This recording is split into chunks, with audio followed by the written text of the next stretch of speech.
Welcome to our channel broken quotes. तो आज के इस वीडियो में हम करंट अफेयर्स से रिलेटेड कुछ इंपॉर्टेंट टॉपिक्स कवर करने वाले हैं, जिसमें पर्यावरण से रिलेटेड कुछ इंपॉर्टेंट इंटरनेशनल प्रोटोकॉल्स हम देखेंगे, कुछ बुक्स और उनके राइटर्स जो 2020 और 2021 में पब्लिश हुई हैं, और कोविड-19 से रिलेटेड कुछ अपडेटेड और इम्पॉर्टेंट इन्फॉर्मेशन को हम इस वीडियो में डिस्कस करेंगे। तो स्टार्ट करते हैं पर्यावरण और प्रोटोकॉल से। तो फर्स्ट टॉपिक है पर्यावरण पर अंतर्राष्ट्रीय प्रोटोकॉल। तो सबसे पहला प्रोटोकॉल है मॉन्ट्रियल प्रोटोकॉल। तो मॉन्ट्रियल प्रोटोकॉल क्यों लाया गया था? ओजोन लेयर को हार्मफुल गैसेस से बचाने के लिए इंटरनेशनली इस प्रोटोकॉल को लाया गया था।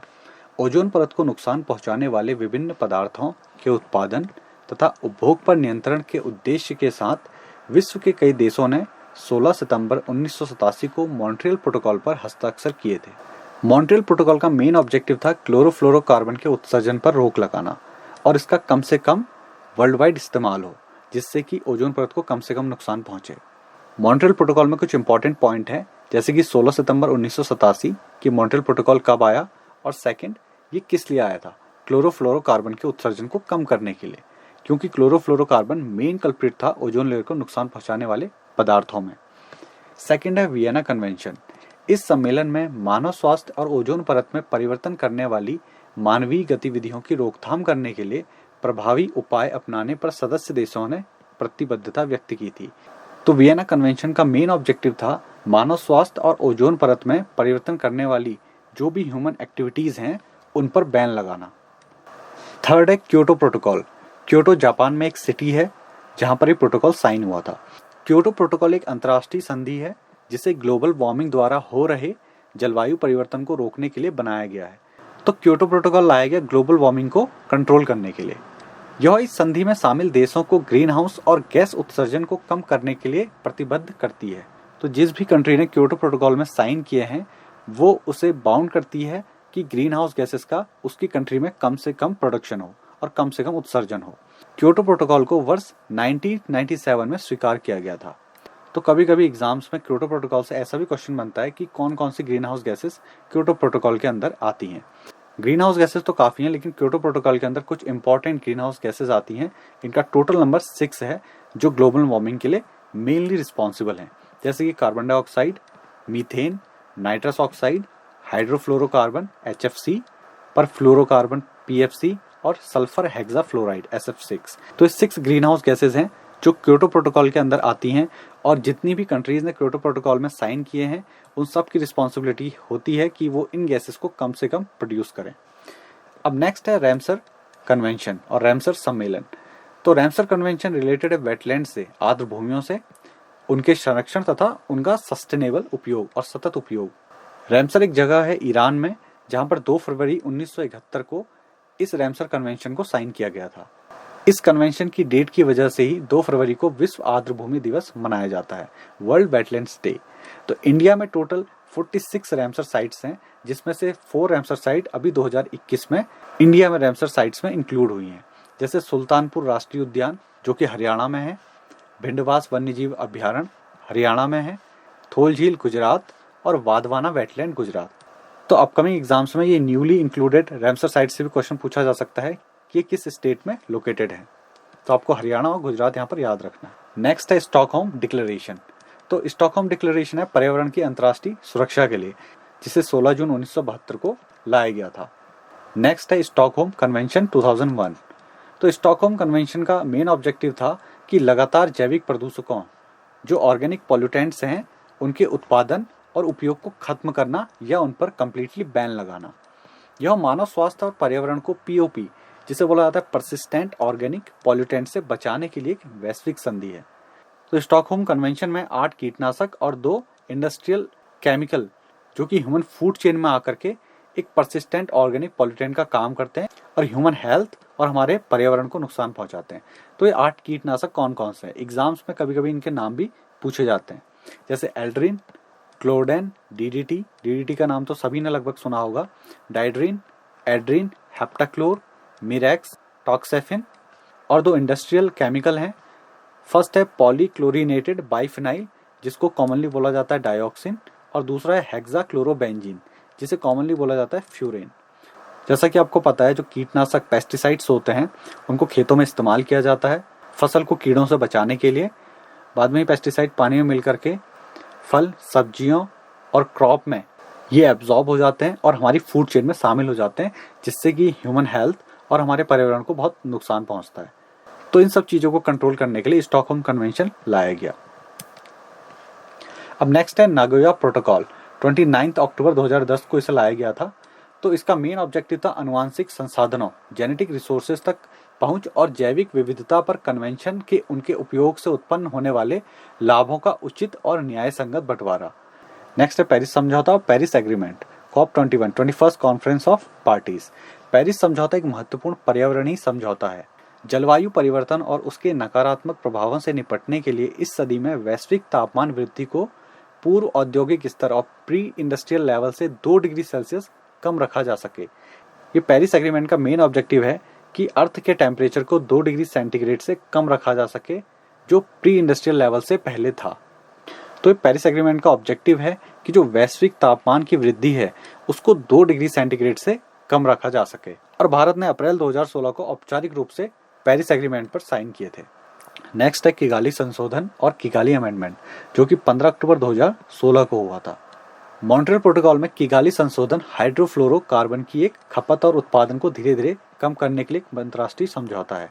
तो मॉन्ट्रियल प्रोटोकॉल का मेन ऑब्जेक्टिव था क्लोरोफ्लोरोकार्बन के उत्सर्जन पर बैन लगाना और इसको कम से कम करना, क्योंकि क्लोरोफ्लोरोकार्बन एक ऐसी गैस थी जो ओजोन लेयर को सबसे ज्यादा नुकसान पहुंचाती थी। अब सेकंड मॉन्ट्रियल प्रोटोकॉल में अमेंडमेंट किया गया, जिसे किगाली अमेंडमेंट कहते हैं, और इसमें second most harmful gas hydrofluorocarbon को ऑब्जेक्टिव रखा गया कि इसका उत्सर्जन कम से कम किया जा सके इन अपकमिंग ईयर्स। अब नेक्स्ट है मीनामाटा कन्वेंशन। पारे पर मीनामाटा कन्वेंशन, पारा जिसे हम इंग्लिश में मरकरी बोलते हैं, का मुख्य उद्देश्य पारे एवं पारे के अन्य यौगिकों के उत्सर्जन से होने वाले नुकसान से मानव स्वास्थ्य और पर्यावरण की रक्षा करना।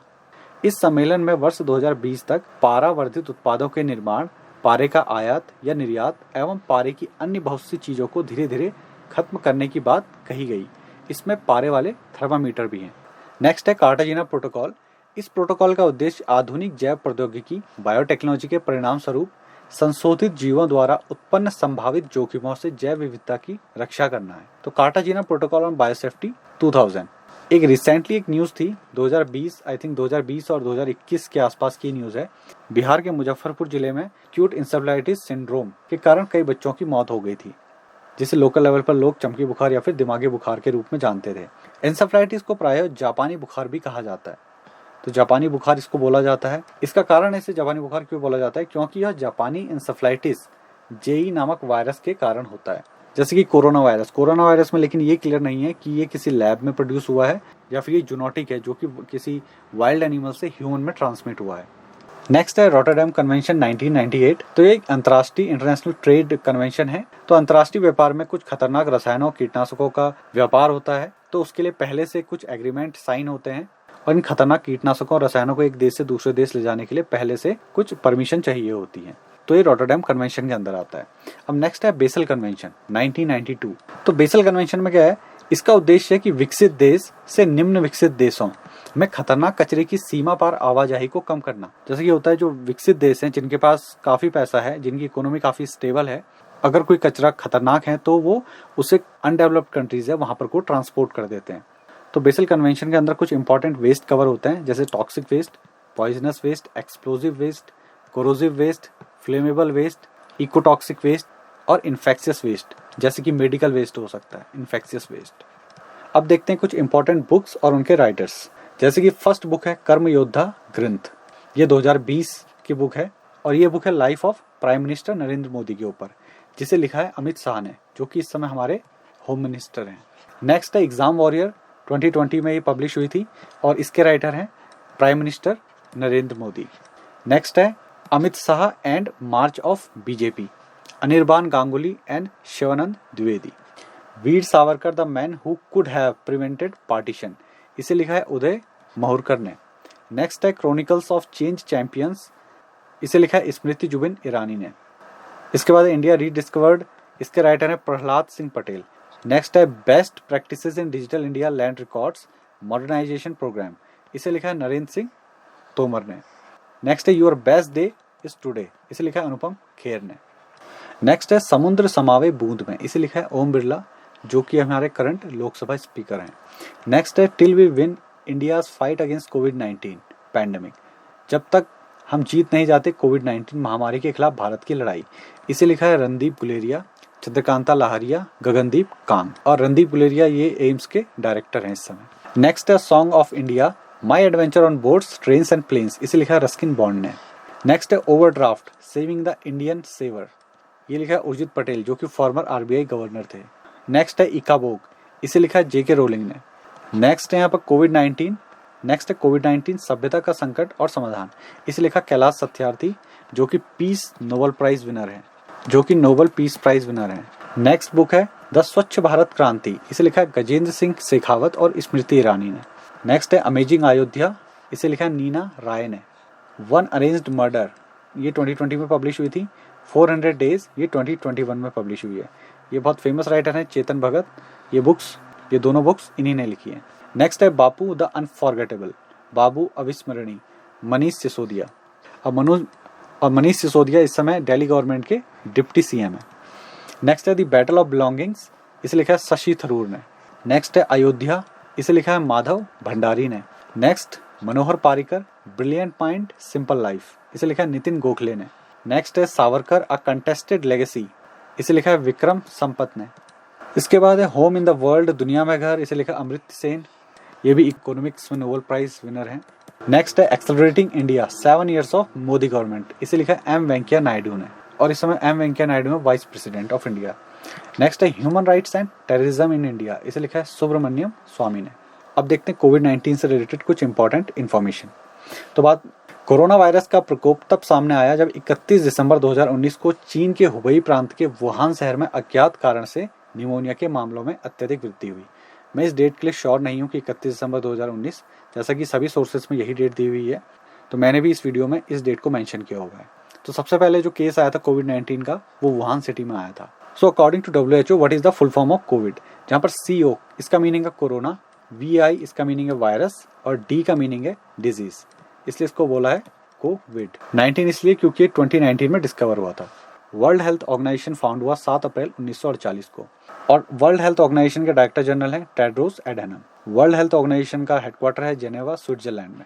तो ये कुछ इंपॉर्टेंट टर्म्स हैं WHO से रिलेटेड। अब कोविड-19 डिजीज के लिए रिस्पॉन्सिबल वायरस का ऑफिशियल नेम क्या है? ये सार्स CoV-2, जहाँ पर सार्स की फुल फॉर्म है सीवियर एक्यूट रेस्पिरेटरी सिंड्रोम, और CoV का मीनिंग है कोरोना वायरस 2। नेक्स्ट है टेस्ट फॉर कोविड-19।